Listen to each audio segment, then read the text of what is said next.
When you're with a family and someone says, I just want to have direct cremation. Just throw me in the oven, take my ashes, and I don't care what happens to them.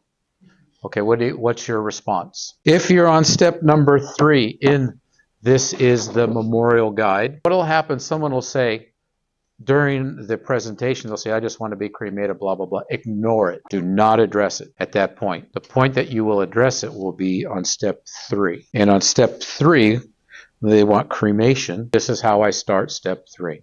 The next step is step 3, which are your personal preferences. So what I'm going to do is ask you some questions. They may be kind of hard to answer, but I've got to ask them, and I apologize in advance. Okay, that gets you off the hook, okay, of them going, these are personal questions, aren't they? So you said that you wanted to be, Elena, you said that you just wanted to be cremated. You didn't have anything. Okay, so let me ask you a question. Let's say I already know, because I've done step 2, I know who the responsible person is. Let's say it's you, Elena. What's your son's name? Cato? All right. So, Elena, you said that you just wanted direct cremation. So let me ask you a question. Is Cato married? Okay. So let's just say one night you got a call from, it's the middle of the night, 1, 2 o'clock in the morning. It's one of Cato's friends. And he said, Elena, Cato's dead. And he told me that he wanted to be cremated. So I guess he's going to be cremated tomorrow.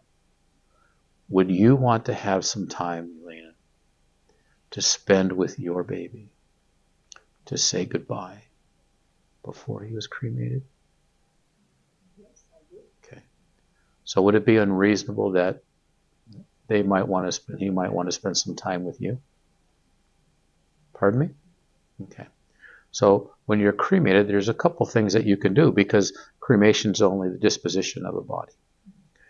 So I'm just going to share with you a few things, and it's my job to share those things. You get to make the decision. So you could have a traditional gathering followed by cremation, okay, which is like any funeral you've ever been to before.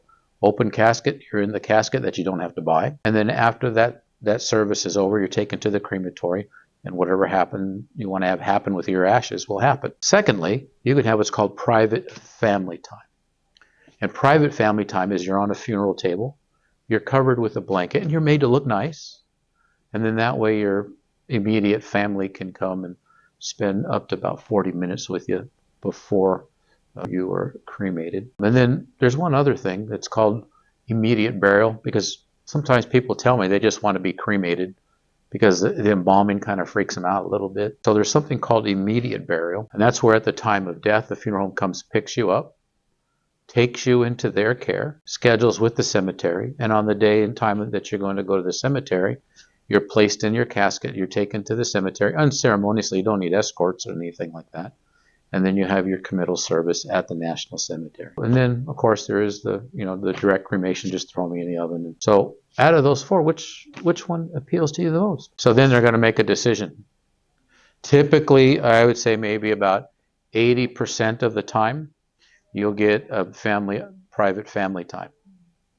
Okay, so now you've gone from $995 to $1,800, $1,300, $1,500, whatever it is, just by asking that question. So don't be put off when they say, "Oh, I just want direct cremation." Okay, that's key. Okay, somebody's cremated. What do they need after they're cremated? An urn. So how are you going to write that on the step 4? That we did. Step 4 is this right here, the back of the memorial guide. This is step 4. I gave you the sheets right here. Okay, so how are you going to put that, and where are you going to put that urn? Well, it's in the GPL? Nope. Most of them do not have the urn in the GPL or CPL. Most funeral homes do not have urn costs on their GPL or CPL. They may have a range, but not a specific cost. So what are you going to do? Okay, how are you going to estimate it? So if you know an urn costs $65, you're going to charge $66. All right, so what you're going to do is you're going to write urn allowance. So what typically, I think what I told you to do is scratch out one of, or where it says urn on step 4 here, it says urn.